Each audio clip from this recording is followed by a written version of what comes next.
Então, de novo, boa tarde, ou boa noite, né? Passou das 6 a todos. É, eu sou o Ernesto Mifano Honigsberg. Eu vou dar a terceira aula aqui do nosso curso. E se na aula passada, quer dizer, a Lúcia na primeira aula fez uma introdução explicando a diversidade no judaísmo, conceitos básicos importantes. Na aula passada, a Adriana falou dos judeus sefaradim. E hoje eu vou fazer uma aula um pouco espelhada da Adriana, mas falando dos judeus askenazes ou ashkenazim, né? Eu vou explicar um pouco sobre todos esses termos, mas a minha aula vai dialogar muito com ela. Enfim, vou falar mais para frente, mas claro que isso não dá conta de todos os judeus do mundo e nem do Brasil, mas a gente escolheu esses grupos que são os maiores e mais representativos, né? Mas também vou explicar isso um pouco mais. Bom, então primeiro me apresentar rapidamente. Eu sou cientista social pela FEFELESH, me formei em 2021. E aí, no fim do ano passado, eu acabei de me formar como mestre em Letras Estrangeiras e Tradução, na área de Estudos Literários e Culturais, também na FEFELESH. E a minha dissertação foi a partir da história de um casal de músicos Yiddish, que vieram do leste europeu, que migraram para o Brasil. Enfim, eles deixaram um arquivo pessoal e meu estudo foi a partir desse arquivo. E se vocês perceberem no sobrenome aqui, é o meu sobrenome que eu. Então, esses músicos eram meus avós. Então, meu trabalho é a partir desse arquivo familiar. E, enfim, antes e durante o mestrado, o trabalho também teve um desdobramento artístico-cultural. Então, teve um filme que chama Quando o Tango Encontra o Klezmer, que inclusive está disponível no YouTube para quem quiser assistir. E um espetáculo a partir da interpretação das músicas, das composições, desses músicos, contando a história de vida deles também. E, enfim, além disso, ou junto com isso, sou pesquisador de temas ligados à memória, história de vida, arquivos e cultura e literatura Yiddish, que são temas que vão aparecer um pouco na aula de hoje. E eu também sou professor, é, enfim, dei por alguns anos aulas aí para crianças de 10 anos, mas no momento eu estou focando na carreira de pesquisador. Bom, então, aqui um pequeno cronograma da aula. A ideia é começar com conceitos mais gerais, explicando o que são os judeus askenazes, o que é a cultura Yiddish, o que é o Yiddish, para depois entrar no tema da imigração para o Brasil, para São Paulo, e por fim eu vou dar um enfoque no bairro do Bom Retiro, que inclusive é de onde eu estou falando hoje. Então, começar com esse termo, com essa palavra, né? Ashkenazi, ou em hebraico, né? Ashkenaz. Então, Ashkenaz era um dos bisnetos de Noé, segundo o relato bíblico. Então, eu coloquei aqui a árvore genealógica de Noé. E, enfim, segundo o relato bíblico, quando veio o dilúvio, é, os descendentes de Noé que repovoaram a terra. E muitos lugares receberam nomes a partir, dos descendentes dele que foram para esses lugares. Então, Sem, por exemplo, que é um dos filhos de Noé, vai dar o nome para os povos semitas. Então, aí é a origem do nome.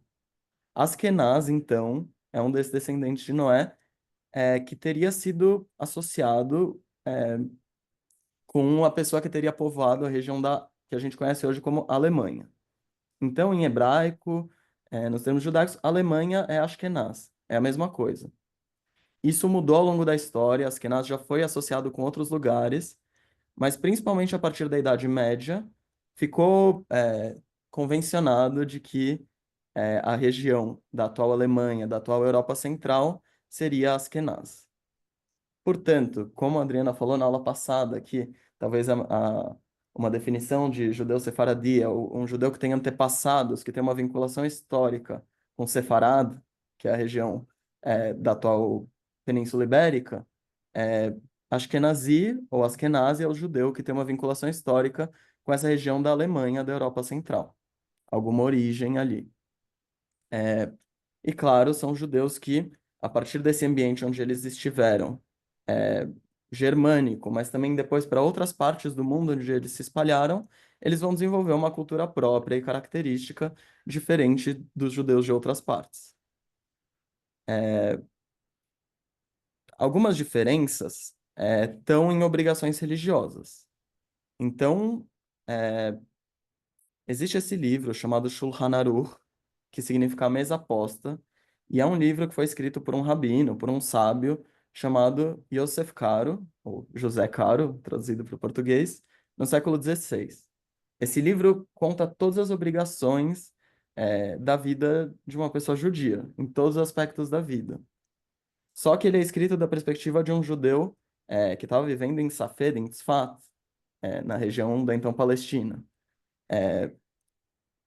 E esse outro rabino, chamado Moshe Isserles, ele vai escrever o Mapá. Então, se Shulchan Aruch significa mesa posta, Mapá significa a toalha de mesa. É como se fosse um complemento ao livro anterior, ao Shulchan Aruch. E esse rabino escreve esse livro para complementar o livro com os costumes dos judeus askenazes. Então, se o José Caro vai falar principalmente da perspectiva religiosa dos judeus sefaradim, os judeus askenazes vão ter no mapa é, leis e regras que vão variar em alguns momentos. Muitas são as mesmas, mas em alguns casos tem costumes diferentes que eles seguem. Então, aqui eu coloquei alguns exemplos de diferenças culturais, linguísticas, religiosas que existem entre askenazes e sefaradim. E sefarditas, né? Falando os dois em português. Então, um deles é, por exemplo, que os askenazes não costumam dar nome, é um costume muitas vezes de dar nome dos netos em homenagem aos avós, que eles têm os mesmos nomes. Mas os askenazes não costumam fazer isso quando os avós estão vivos, quando os parentes ainda estão vivos. Em muitos casos, entre os sefarditas, isso não é um problema. Nas leis alimentares, os judeus askenazes em geral, não tem problemas, por exemplo, ao misturar peixe e leite. E entre os judeus sefarditas isso não se faz.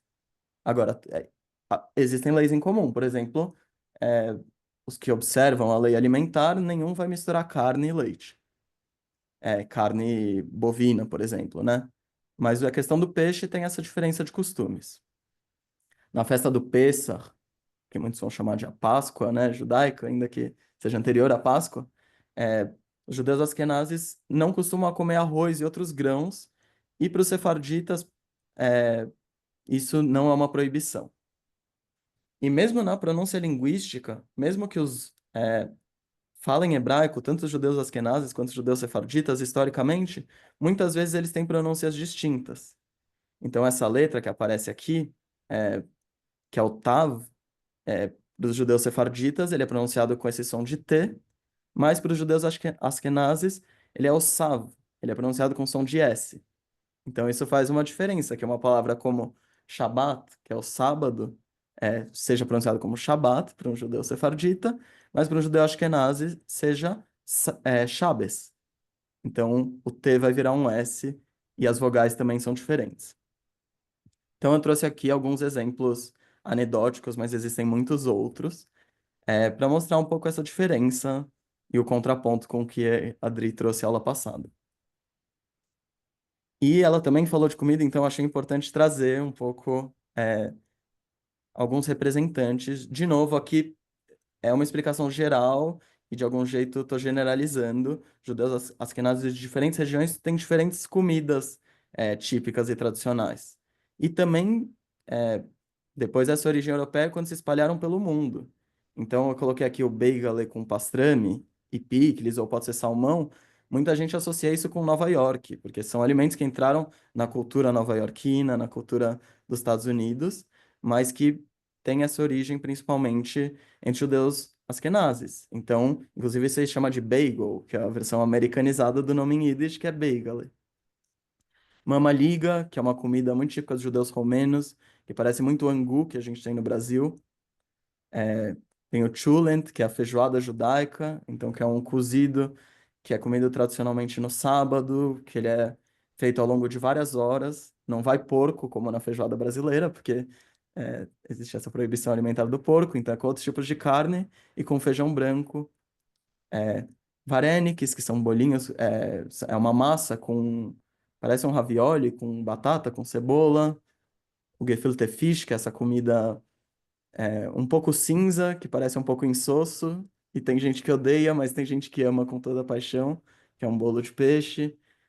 O yu, que é o caldo de frango. Então, aqui exemplos para apresentar um pouco do que é essa culinária askenazi. Muitas vezes, quando você pensa em culinária judaica, é esses alimentos que aparecem. Mas claro que não é só isso. O que a Adriana trouxe semana passada é relevante para mostrar que existe essa diversidade dependendo de onde esses judeus estiveram, né? No que é culinária tradicional.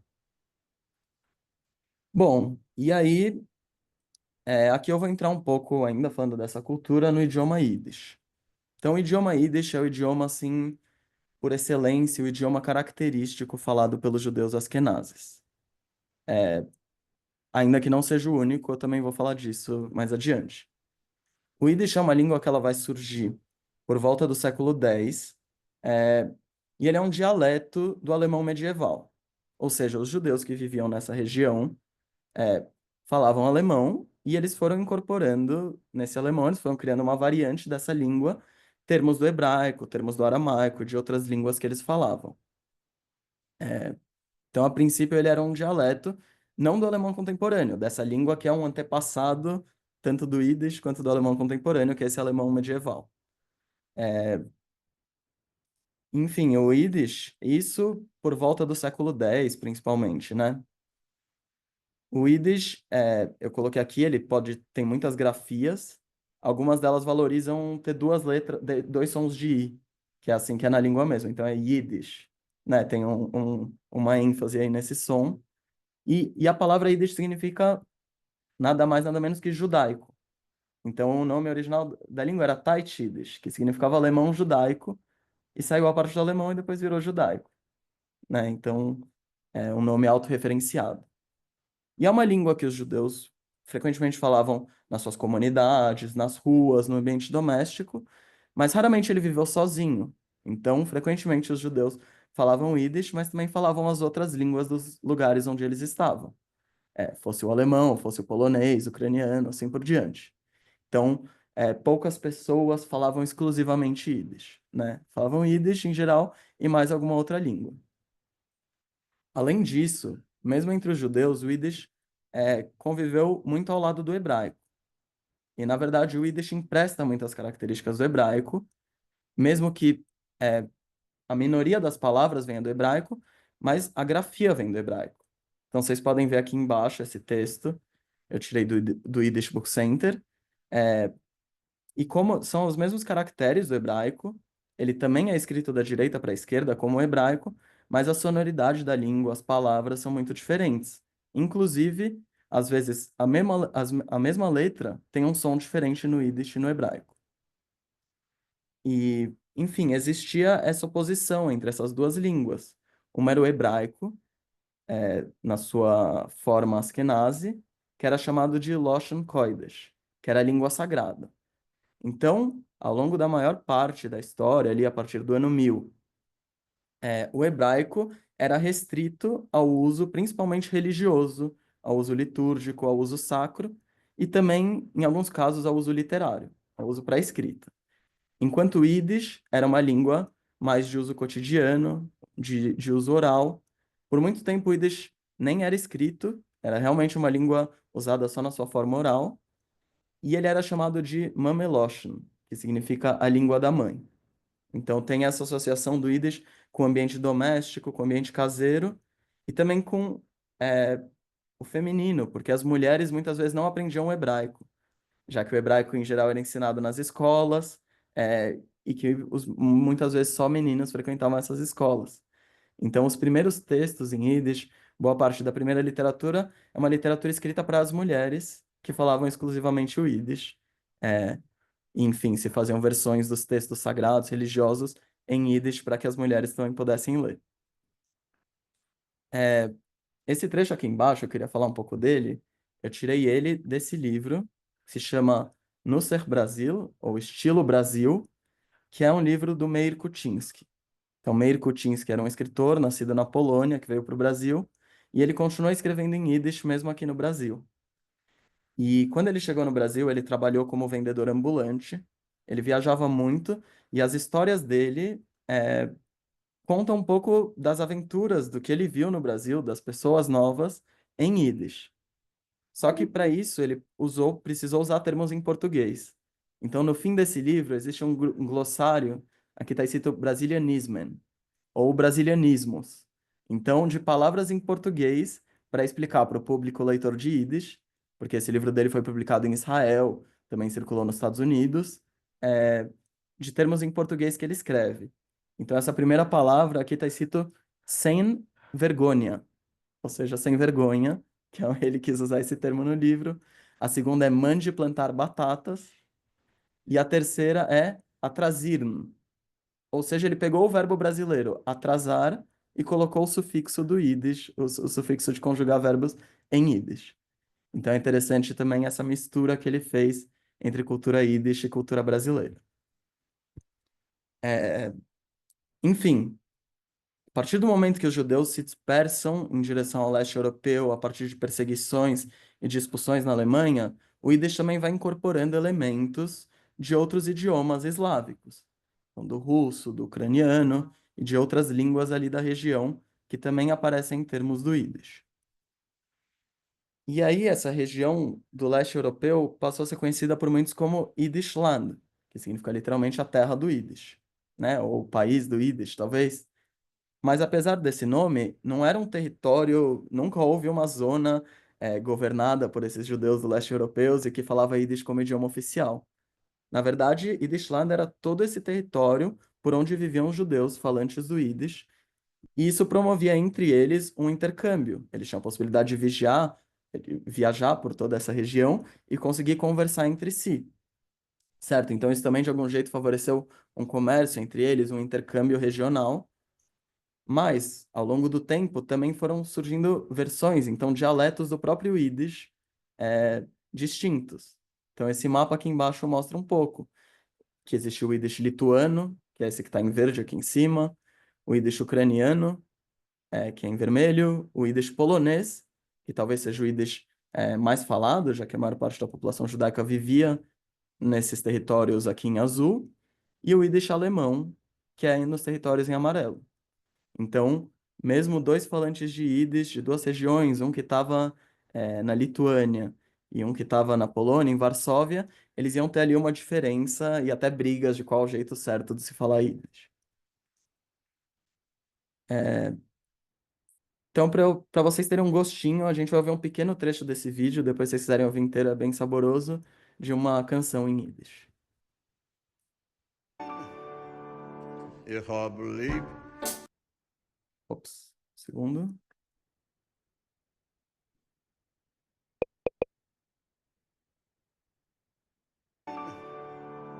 ich hab lieb, a jiddisch Liederle, a hatzig, schein chassidisch Liederle, mit dem ja ba ba ba boy, ja ba ba ba boy, ja ba ba ba ba ba ba boy. Bom, foi só um gostinho, mas é legal porque eu quis colocar esse trecho particularmente porque essas cantilações, né, esse abababai que ele faz, é muito tradicional, é muito característico do Yiddish. Então, além das palavras, é, tem também essas sonoridades, né, é, enfim, que são muito característicos. Vocês estão vendo todo o meu navegador? Peraí. Não, acho que tá certo. Tá. E aí, segundo, tem um livro em português muito bom, que se chama Aventuras de uma Língua Errante, do Jacob Ginsburg, e ali ele vai contar toda a história do Yiddish. Em um resumo, em um segundo, em um pé só, é, no século XVII, o Yiddish vai tendo características ao ponto de ser considerado um idioma próprio, diferente, de outros, idiomas, não é mais um dialeto. E aí é somente a partir do século XIX, é claro que já existia escrito em Yiddish antes, mas nesse momento floresce uma cultura literária própria em Yiddish. A partir de grupos de escritores, de pessoas que queriam que, como existia uma literatura em alemão, em francês, em italiano, que houvesse uma literatura em Yiddish. E passaram a escrever textos nessa língua. Então, os três considerados pais, né, da literatura Yiddish são o Mendele, que era chamado de vendedor de livros. Então, ele era um vendedor de livros e As histórias dele sempre começavam quando ele ia vender livros em alguma cidade. Sholem Aleichem, que é muito conhecido, que escreveu a história que deu o filme Violinista no Telhado, que talvez alguns conheçam aqui. Peretz e Bashevis Singer, que é mais contemporâneo, é mais recente, mas eu coloco ele porque ele ganhou o Nobel da Literatura, né? Então é um caso de alguém que teve um reconhecimento, ele foi muito traduzido para outros idiomas, claro, mas ele escrevia em Yiddish, primeiramente. O Yiddish é um caso fascinante de um jeito triste, porque era uma língua que tinha aproximadamente 13 milhões de falantes na década de 30, e hoje existe menos de 1 milhão de falantes de Yiddish, né? Então é uma língua que, em menos de 100 anos, a gente está falando ali do começo da década de 30, perdeu quase todos os seus falantes, né? Sendo que boa parte dos falantes hoje é, talvez já sejam pessoas mais velhas, né? Ainda que existe um movimento de renascimento da língua. Eu trouxe um trecho aqui do Luiz Israel Febró, e ele explica nas palavras dele por que aconteceu com o Yiddish. Então vou ler aqui. O Yiddish está morto. O assassino foi o nazismo durante a Segunda Guerra Mundial. Reforçou a causa mortes a política stalinista de liquidação da cultura judaica, no conjunto de práticas antissocialistas. Foram cúmplices também do infausto acontecimento. O assimilacionismo, o ex-judeu envergonhado de si, que para ser completamente burguês precisava se desfazer da derradeira limitação, o judaísmo, e o integracionismo, pressão do meio e circunstâncias variáveis e aleatórias, cada qual com seu modo e objetivo próprio. Coparticipou ainda, com suas razões específicas, a racionalha do sionismo político. Então, esse trecho ele é forte, ele é duro na explicação dele, mas ele passa um pouco por causas que afetaram o Yiddish. Então, claro, o nazismo, o assassinato de boa parte da população que falava essa língua, a perseguição na União Soviética que aconteceu essa língua, os judeus quando imigram que passam a falar naturalmente um pouco os idiomas dos lugares que estão e às vezes realmente pelo desejo de se integrar querem se livrar, né, desse idioma deles em muitos casos, ou realmente por uma necessidade prática cotidiana de ensino das escolas, e também a questão de uma primazia do hebraico dentre as línguas judaicas. Então, a partir da consolidação do Estado de Israel, o hebraico se torna a língua hegemônica, se torna a principal língua ensinada nos colégios judaicos, e isso também causa um enfraquecimento do Yiddish. Então, isso tudo estão entre os fatores que ajudaram, né, nesse declínio do Yiddish, mas eu acho relevante falar que é, hoje muitos linguistas, muitos estudiosos discordam com essa ideia de que o Yiddish é uma língua morta, porque muitas vezes os critérios que se usam para determinar se uma língua é morta é se ele tem falantes nativos e se tem palavras novas surgindo. E o Yiddish tem falantes nativos e tem palavras novas, principalmente entre grupos judaicos ultra-ortodoxos, certo? Às vezes se chama religiosos, ainda que não seja o termo exato, mas, enfim, esses judeus muitas vezes, desde o nascimento, falam Yiddish e continuam criando e atualizando a gramática da língua. Então, acho que essa ideia de que é uma língua morta, ela não é correta, ainda que seja bastante disseminada. O fato é que é uma língua que sofreu um grande baque, quase único, né, em tão pouco tempo. Mas destacando que nem todos os judeus asquenazes falavam Yiddish. Então não é porque um judeu veio do centro, do leste da Europa, que ele necessariamente ia falar Yiddish. Então já existia uma assimilação, uma aproximação dos judeus com os povos de onde eles estavam, enfim, há muito tempo, certo? Mesmo antes deles imigrarem para o Brasil, para os Estados Unidos, para outras regiões. Então, tem judeus askenazes que falavam russo, ucraniano, alemão, húngaro, até esperanto. Então, todos eram idiomas falados pelos judeus askenazes, às vezes ao lado do Yiddish, às vezes eles não falavam Yiddish, só falavam essas línguas. E aí tem um exemplo, talvez a Miriam vá falar mais disso, mas tem uma sinagoga em São Paulo, que é a Congregação Israelita Paulista, que é uma comunidade askenazi de origem alemã. Então, inicialmente, nessa sinagoga, a reza era feita, claro, parte em hebraico, nos textos sagrados, mas a prédica do rabino, por exemplo, era feita em alemão, porque eram judeus que não falavam Yiddish e sim alemão. Essa é a origem, dos judeus dessa congregação. Bom, agora passando um pouco para a imigração askenazi ao Brasil, né? Então, primeiro que eu estou respondendo aqui é por que eles saíram da Europa? O que que aconteceu na Europa no começo do século XX para esses judeus saírem de lá?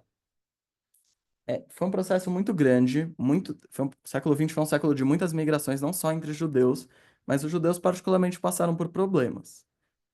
Alguns deles eram a pobreza e a fome, então eles passaram muitas vezes, viviam uma vida muito pobre, nessa região do centro do leste europeu.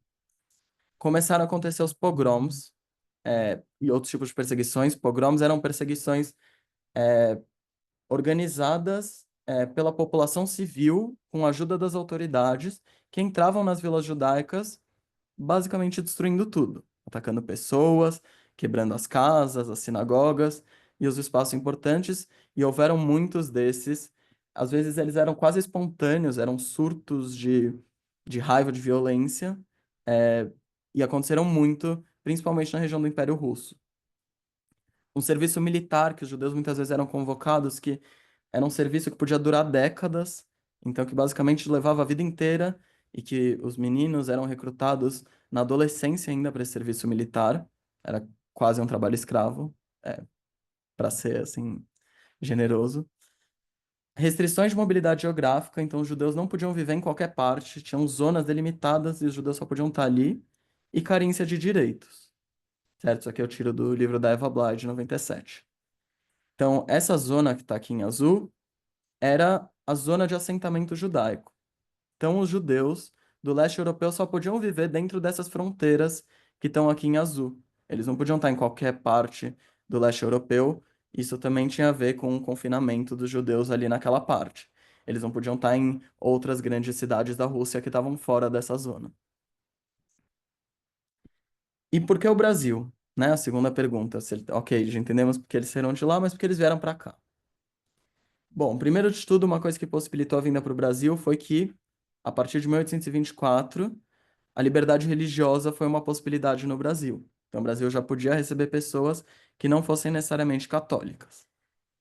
Depois, o desenvolvimento de linhas comerciais entre Brasil e Europa de navegação a vapor, certo? Que ao longo da segunda metade do século XIX foram sendo implementadas e que aumentou o fluxo de pessoas entre os dois continentes.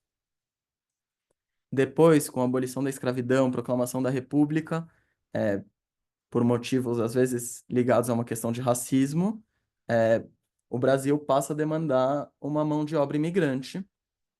Isso tem a ver também com um crescimento de população, por uma industrialização começando, por uma necessidade de mão de obra, e o Brasil tem uma busca por receber imigrantes de várias partes do mundo.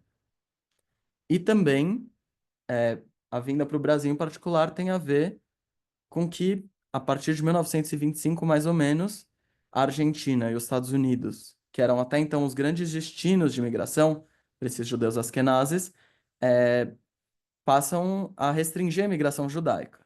Então, o Brasil começa a aparecer ali como uma outra possibilidade de lugar para que eles pudessem imigrar. Então, isso eu já falei um pouco, os lugares de origem. E a estimativa é de que entre 1920 e a Segunda Guerra Mundial, ou seja, é, considerando o fim da Segunda Guerra, 1945, o Brasil tenha recebido mais de 50 mil imigrantes judeus. Então, esse mapa passa um pouco aqui pelos lugares de origem, mas dá para ver que a Polônia era o principal lugar de origem, depois também a região da União Soviética, enfim, Hungria, Alemanha, Lituânia, outras partes que também eram importantes, que tinham grandes populações judaicas. Romênia também tinha muitos. E essas são os principais lugares de origem dos judeus asquenazes que vêm para o Brasil também. A primeira imigração asquenazi organizada para o Brasil, ou seja, que veio em grupos, que veio com uma preparação, além de famílias ou indivíduos que vinham de maneira esparsa, foi para o Rio Grande do Sul. Então, aqui eu pego um trecho de um texto do Museu Judaico de São Paulo que fala: em 1904, um grupo de 37 famílias judaicas da Bessarábia, uma região ali da Europa Oriental, chegou a Pinhal, no interior do Rio Grande do Sul, para fundar a colônia agrícola de Philipson, estabelecida pela Jewish Colonization Association, ou Ica. Em 1908, a colônia era formada por 299 moradores. Então, essa organização, que era uma associação de colonização judaica, é, ela tinha esse propósito de desenvolver projetos agrícolas, inicialmente na Europa Oriental e no Império Russo, e levar judeus ali para trabalhar nesses espaços. Com o momento de emigração em massa da Europa, essa instituição fundou outras colônias fora da Europa. Então, na Argentina, antes do Brasil ainda, teve uma colônia muito grande que ainda existe, chamada Moisésville, ou seja, a vila, a cidade de Moisés, que tinha 20 mil agricultores. E no Brasil também surgiram algumas dessas colônias. É, não eram tão grandes, você vê, 300 moradores, mas já era relevante. Em geral, essas colônias não deram certo, não foram viáveis economicamente. Esses judeus não tinham experiência com agricultura, então eles chegavam aqui e não sabiam trabalhar bem na terra. Então, em muitos casos, depois de alguns anos, eles foram para cidades da região e participaram da fundação e foram para a vida urbana nessas cidades. Então, Santa Maria, Pelotas, etc. E, inclusive, Porto Alegre também tiveram judeus que foram para lá a partir da experiência. Aqui está o mapa da colônia de Philipson, e uma foto de uma família nessas imigrações no começo do século XX. Bom, então, tirando esse, teve alguns outros casos, eu também vou falar de imigração agrícola, mas o predominante da imigração judaica foi realmente para os ambientes urbanos e, sobretudo, para as grandes capitais do Brasil. Então, Porto Alegre, Rio de Janeiro e São Paulo acabaram concentrando a maior parte dos judeus que vêm para o Brasil. Essa tabela aqui embaixo mostra um pouco disso, essa última coluna mostra a soma. Então, em 1940, essas três cidades juntas somavam 75% dos judeus no Brasil, e nos anos 90 esse número vai para 82%. Então, realmente, o grosso, né, a maior parte dos judeus vão para essas cidades. Muitas vezes eles chegam nessas cidades e vão viver é, em regiões próximas, ainda que isso não seja a regra, mas cada uma dessas cidades tem uma região, digamos, histórica judaica. O Rio Grande do Sul tem um bairro chamado Bonfim, São Paulo tem o Bom Retiro e o Rio de Janeiro tinha a Praça 11. A Praça 11 não existe mais, ela parte de um projeto urbanístico foi destruída, mas eram as regiões que os judeus têm uma vinculação histórica, digamos, nessas cidades do começo, ó, metade do século XX. Bom, quando a gente vai falar do período Vargas, antes do período Vargas teve um momento de um auge, uma imigração judaica, mas no período Vargas começam a ter uma limitação na imigração judaica. Isso se dá, em parte, porque existia, sim, um antissemitismo presente que era incorporado ali na ideologia do governo. Então, o golpe que o Vargas vai dar, o alto golpe, para implementar o Estado Novo, ele faz a partir do Plano Cohen. Cohen é um sobrenome tradicional judaico, e ele diz que ele vai dar o golpe porque existe uma conspiração judaico-comunista que queria tirar ele do poder. Então ele fala, para evitar isso, eu vou me dar um alto golpe, né? E, a grosso modo, estou explicando, implementar o Estado Novo. Então, essa conspiração judaica já alimenta ali o governo. Além disso, o governo tinha uma política nacionalista que proibiu o uso de vários idiomas, o italiano, o japonês, o alemão. E o Yiddish também foi proibido, curiosamente, porque essa proibição era para os países que eram inimigos do Brasil na guerra, certo? Os países do eixo, e os judeus que também eram perseguidos pelo eixo, pelos países do eixo, foram proibidos de falar o Yiddish, é, por sua semelhança com o alemão e por essa limitação, do uso de línguas estrangeiras. Teve casos de pessoas que foram presas no Brasil, né, por usar o Yiddish também. Além disso, estudos mostraram que existiram circulares que foram secretas por muitos anos, então por muitos anos não se soube disso, mas essas circulares secretas eram enviadas para os consulados do Brasil, por toda a Europa, e essas circulares proibiam a concessão de vistos a pessoas de origem semita, que é um eufemismo para judeus. Então, é, após a emissão dessas circulares, a imigração judaica caiu em 75%.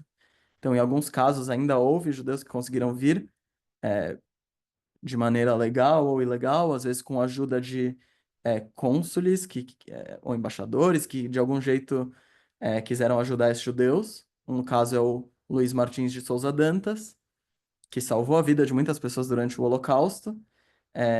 E também tem o caso da Araci, que esqueci agora o sobrenome completo, mas que também foi uma pessoa que trabalhou e ajudou ali a salvar a vida de muitos judeus, porque o Brasil não estava emitindo esses vistos de imigração.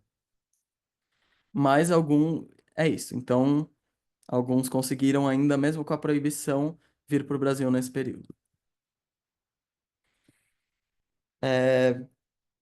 Bom, isso aqui também é um pouco anedótico, mas quis colocar alguns personagens judeus de origem askenazi que vieram para o Brasil, que são importantes. Então, escritores como Clarice Lispector, que inclusive nasce na Ucrânia, Moacir Scliar, trazendo o judeu do Rio Grande do Sul, Tatiana Belink, que escreve livros infantis, o Bernardo Kuczynski, que eu trouxe um pouco porque antes eu falei do pai dele, que era o Meir Kuczynski, que era um escritor ídis, e o pai dele é um personagem nos livros dele.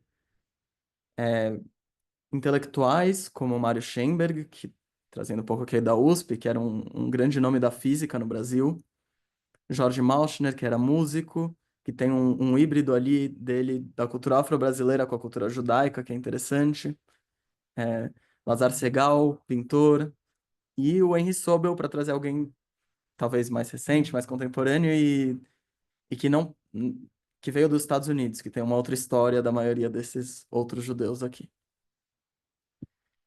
Bom, falando particularmente de São Paulo, São Paulo não teve uma imigração só na capital, também houve é, comunidades judaicas ao longo do interior, acho que a Miriam também vai falar um pouco disso, e também no litoral, é, mas o interior teve, ao longo do eixo urbano das ferrovias da economia do café, foram boa parte das cidades ali ao largo das rodovias foram formadas pequenas comunidades judaicas. Em alguns casos um pouco maiores, outros não. Então, cidades como São Caetano, aqui tem toda a lista, né? Santo André, Sorocaba, Campinas. Inclusive, algumas delas ainda têm comunidades. Campinas é um exemplo. É, muitas outras dessas comunidades não existem mais ou se dissolveram. Mas quis ressaltar que também não foi todos os judeus que vieram para a capital. Dos que foram para os centros urbanos, boa parte começou no Brasil trabalhando como mascates. Mascates são vendedores ambulantes que passavam de casa em casa vendendo produtos. Eles fizeram parte de uma inovação da época, digamos que foi a venda à prestação, por isso eles também podiam ser chamados de prestamistas. E eles passavam todos os meses na casa dos clientes deles, enfim, cobrando a parcela daquele mês, né? Enfim, vendiam roupa, sobretudo, mas também outros tipos de produtos. E Ernesto, também como artesãos. Oi. Ernesto, tempo, tá? Tá, obrigado, Lúcia. E também outros ofícios de artesãos. Então, trabalhos como alfaiates, costureiros, sapateiros, barbeiros, chapeleiros, que também eram profissões que muitas vezes já no leste europeu eles exerciam. E também vão exercer aqui.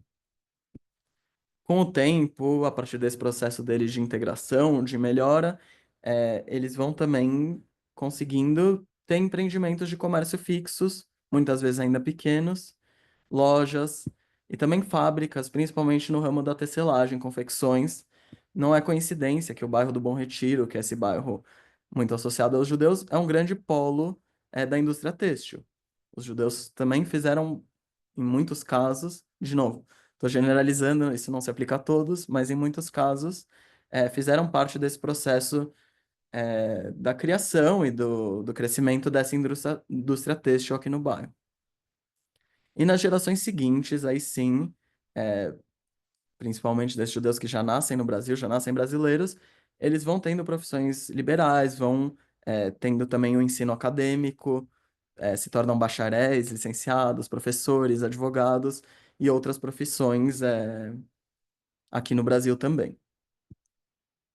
Eu acho que também é interessante destacar que a dinâmica comunitária tinha uma ajuda, né, entre enfim, por parte dos judeus que já estavam aqui estabelecidos há mais tempo, muitas vezes desde o começo do século XX, com os recém-chegados. Os recém-chegados eram chamados de Griner, que em Yiddish significa os verdes.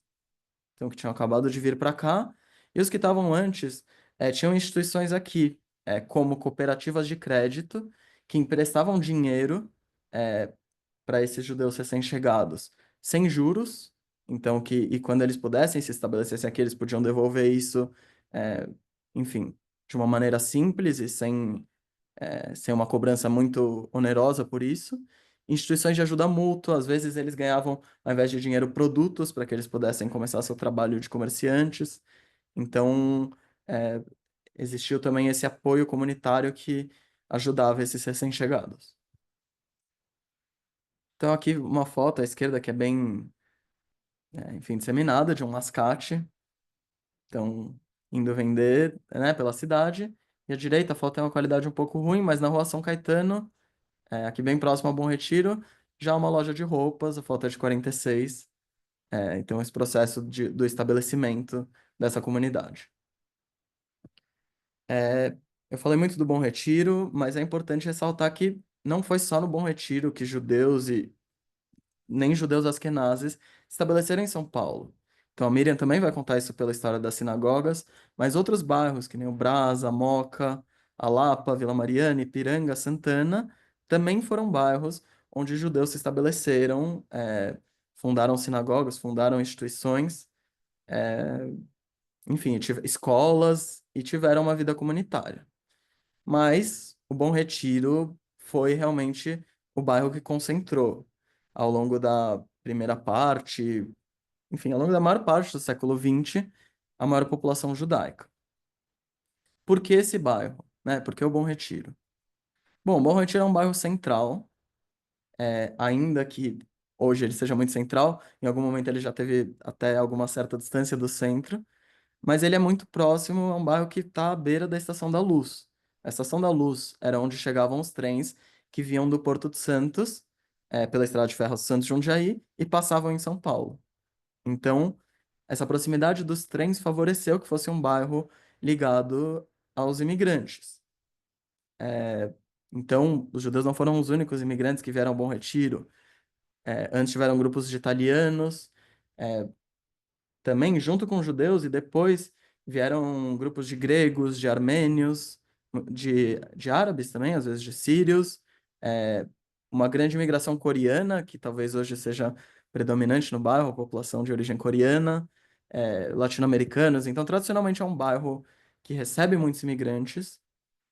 Tem uma questão de ser uma zona muito alagadiça, é um bairro de várzea. O Bom Retiro está no encontro dos rios Tamanduateí e Tietê. Isso faz também com que seja um bairro que alaga muito.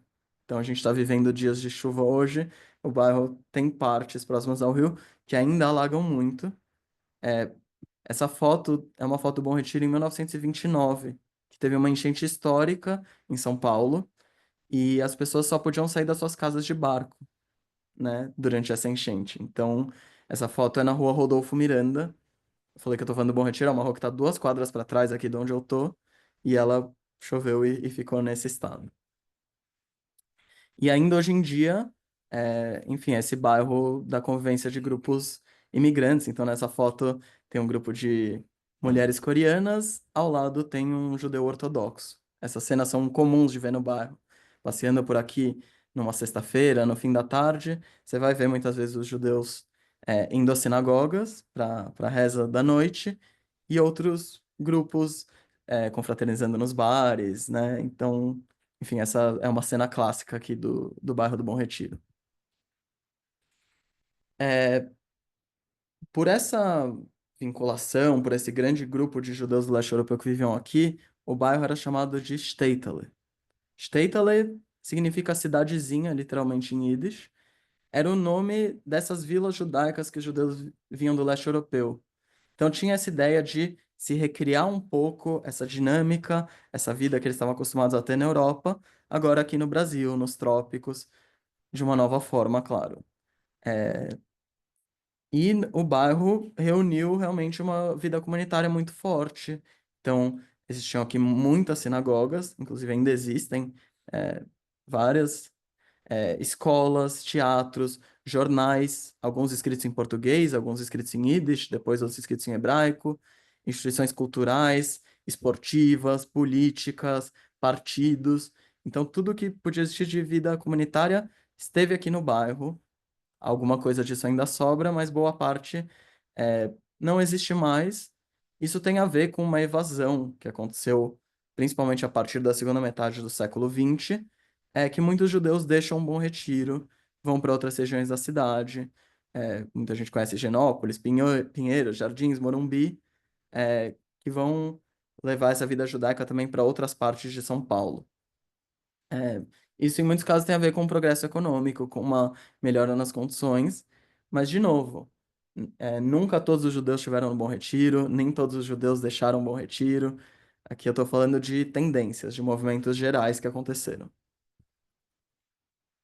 Eu falei do shtetl, dessas vidas judaicas do leste europeu, eu trouxe aqui duas referências, só que o shtetl é um lugar que, claro, existiram essas vilas, mas também é um lugar do imaginário desses judeus. E, enfim, parte da construção desse imaginário tem o filme O Violinista no Telhado, que é uma peça da Broadway, que é a partir de um livro de um escritor Yiddish, chamado Tevye o Leiteiro, e as pinturas do Marc Chagall, que é esse aqui à direita, que também é um artista que representou essas vilas com as casas de madeira, com esse clima de neve, os músicos, os animais, os trabalhos. O casamento judaico é uma cena que sempre aparece, que nesse quadro tem aqui escondidinho. Então, é um artista que um pouco ajudou a criar como é lembrada essa imagem do Staten.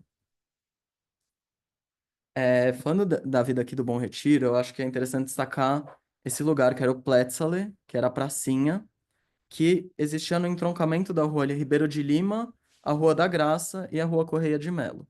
São três ruas que se encontram em um ponto que formam a praça. E esse era um lugar onde os judeus tradicionalmente se reuniam, principalmente nos fins de semana, para falar em Yiddish, para conversar, para trocar notícias, às vezes para fazer acordos comerciais, para vender coisas. Enfim, é um lugar que ficou marcado. Hoje em dia existe um monumento que é feito pelo artista Arthur Lescher para lembrar um pouco esse lugar histórico. E ali ao redor existia o restaurante Europa, que era um restaurante que vendia comidas tradicionais judaicas, a livraria Weltmann, que vendia livros, também muitas vezes de temáticas judaicas. Então, como também vai se criando essa dinâmica aqui no Brasil, aqui no Bom Retiro, ligada à cultura Yiddish.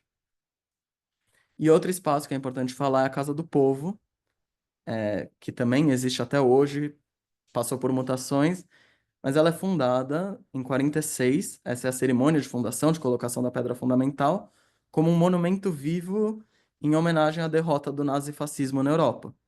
Então, os judeus se reuniram e pensaram que o melhor jeito de comemorar que os judeus não foram exterminados, que o povo ainda continuava existindo, vivo, seria criar um monumento vivo.